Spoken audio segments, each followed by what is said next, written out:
Загадениот воздух пак го поклопува Скопје. Веќе неколку дена главниот град е меѓу најзагадените во светот, покажуваат официјалните мерења. Утринската магла уште повеќе комплицира ситуацијата. Скопјани се молат да дувне ветерот и да го подзачисти отровниот воздух. Ветерот ќе реагира или не зависи од нас луѓето и не може да му се лутиме кога го нема. Но што со надлежните институции кои со години ветуваа и правеа планови како ќе го редуцираат загадувањето? И всушност главното прашање е, а сега кој е планот? Што посеопфатно и на подолг период ќе се прави за да се намали загадувањето? Се ветуваше гасификација на Скопје, редовно и потемелно чистење на улиците, зголемување на зеленилото и најважното, воспоставување на 24-часовен мониторинг систем врз потенцијалните места каде се загадува воздухот. Докаде е таа работа? Може би треба за време на многу голема загаденост да се воведе и бесплатен јавен превоз и да се редуцира користењето автомобили. Загадувањето е тивок убиец.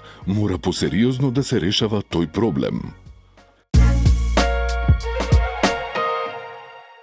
Интензивно се работи на сообраќајницата кај Момин поток. Нашата ТВ екипа на терен затекна работници и булдожери кои го средуваат теренот. Наскоро скопјани ќе возат по нов булевар, напиша денеска градоначалникот Орце Ѓорѓиевски на социјалните мрежи. Тој информираше дека во моментов напредува изградбата на атмосферската канализација која ќе се наоѓа во средишното зеленило на булеварот Никола Карев, на потегот од река Серава до раскрсницата со булеварот Словенија. Инаку се работи и на левиот крак од новиот мост на река Серава, а во тек и одстранување на објектите што се наоѓаат на трасата, со што ќе се откочи целиот процес за изградба на новиот булевар. 35 лица по престанок на функцијата градоначалник немаат поднесено изјава за имотна состојба и интереси. Од друга страна, и 19 лица по изборот на функцијата градоначалник немаат поднесено изјава за имотна состојба и интереси. Ова го соопшти од Државната комисија за спречување на корупцијата. На посочениот список се гледа дека обврската не ја извршиле ниту претходната градоначалничка на Скопје Данила Арсовска, ниту сегашниот градски татко Орце Ѓорѓиевски. Инаку, согласно Законот за спречување на корупцијата, сите функционери имаат обврска да ја пријават својата имотна состојба. Од комисијата најавуваат дека ќе следат состојбата и ќе иницираат постапки за проверка на нивната имотна состојба и интереси. Од денес е отворен шалтерот Безбеден град во зградата на МТВ во Скопје. Граѓаните ќе можат да ги ажурираат контакт податоците поврзани со регистрација на возилата. Услугата ќе биде достапна и во станиците за технички преглед, каде што има деташиран референт на МВР. Шалтерот ќе работи секој работен ден од 8 до 17 часот, а граѓаните ќе можат да достават забелешки и прашања до МВР и по електронска пошта.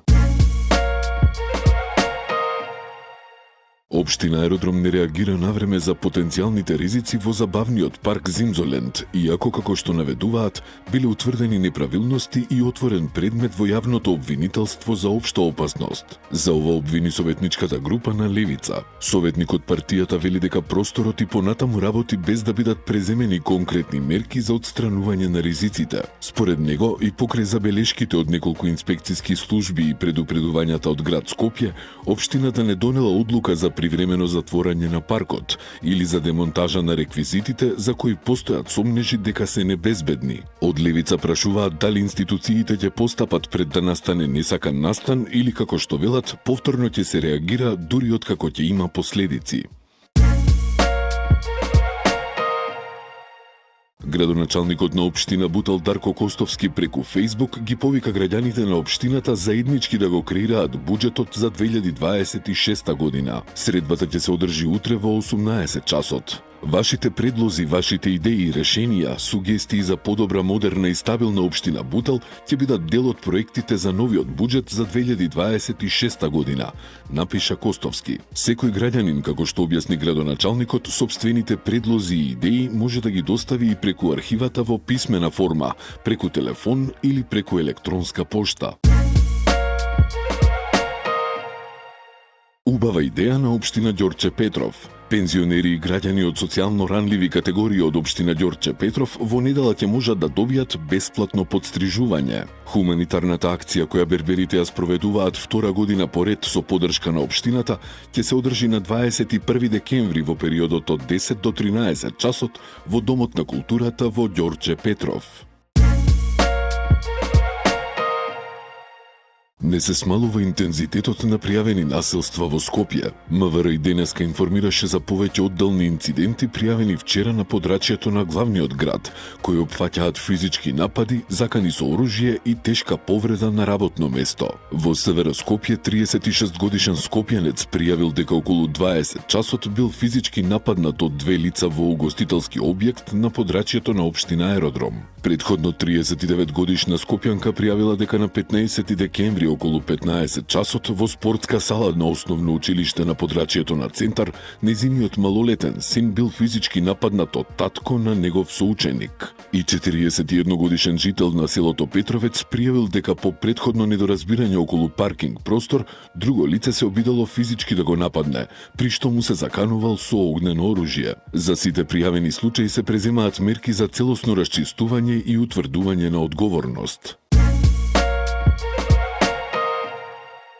44 годишен работник од скопското село Никиштане е пренесен во болница со тешки повреди, откако се повредил за време на извршување работни задачи пред објектот на Македонската филхармонија во центарот на Скопје. Инцидентот се случил вчера кога од градската општа болница Свети Наум Охридски ја известиле полицијата дека кај нив е донесен повредениот работник. Од полицијата велат дека случајот е пријавен и дека за настанот е известен надлежен трудов инспектор, кој треба да утврди дали биле почитувани сите безбедносни протоколи при извршувањето на работните задачи. Утрово околу 2 часот на скопскиот аеродром били уапсени 26 годишен италијанец и 27 годишен кинез. При извршената контрола, полициските службеници утврдиле дека двете лица приложиле фалсификувани документи при влез во Македонија. Странците се задржани во полициската станица Газибаба, каде ќе се спроведат понатамошни мерки и постапки согласно законот. Хуманитарна акција за новогодишни подароци за деца од ранливи заедници се спроведува во Тинекс Зебра. Во трговскиот центар е поставено ангелско дрво со картички со желбите на децата. Граѓаните можат да изберат картичка, да купат подарок и да го остават во означената кутија. Подароците ќе бидат доставени до децата пред празниците.